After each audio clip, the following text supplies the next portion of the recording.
We have seen the innovation and the technology behind HANA. Now, let's go take a look at the proof points. We had seen some of these pain points earlier in the section. These pain points have been converted to a solution. Now, the same problem which Deutsche Bank had about 45 minutes it took for data analysis, with HANA, they can do it with 5 seconds. The same problem with Colgate in a different kind of a report called Dunning report. It took them 77 minutes on a traditional database, but with HANA, it took them only 13 seconds. Another kind of a problem was the company or the organization was unable to evaluate how much data was useful and how they can use it. CAT was able to do that a little bit better. They were able to analyze data a little bit faster and they were able to go a little bit deeper. It's another proof point in the retail chain business. And in this use case, a retailer with about 70 retail stores and total footprint of data was about 50 terabytes.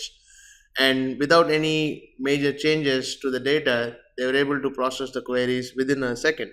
The company was able to reduce their shelf turnaround from 2 days to 5 days, and they were able to never run out of stock. So eventually selling more and increasing their bottom line. With HANA, we can run reports in seconds and not in minutes. Let's take a look at a couple of more angles in terms of the performance. The first angle will be compression. What they did was they took 1 month of data from a large bank and they pushed it into a traditional database, and that was reduced to 42 GB roughly. Now, to keep in mind, even a traditional database has native compression. Now, what we're trying to do is we're trying to compare it with HANA.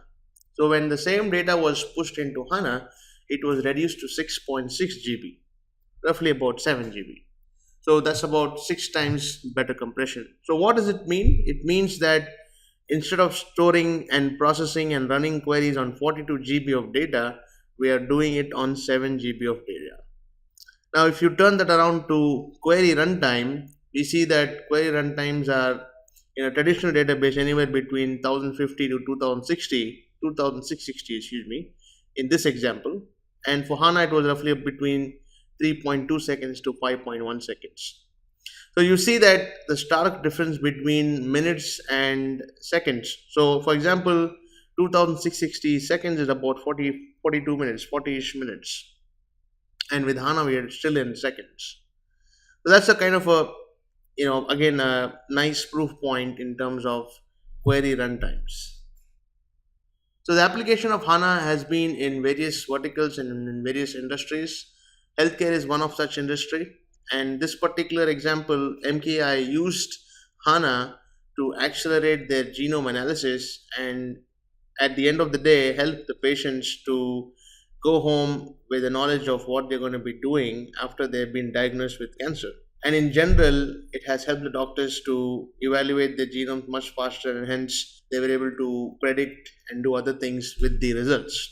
Now, in order to do that, they used the R language, which can be integrated with HANA, and they used the PAL, predictive analysis algorithms, to achieve the desired result. Now, just to let you know, PAL algorithms are a part of native HANA out of the box software. With this, we wrap up the proof points, and I hope you got an idea of what we can do with HANA. In the next topic, we will see the deployment options.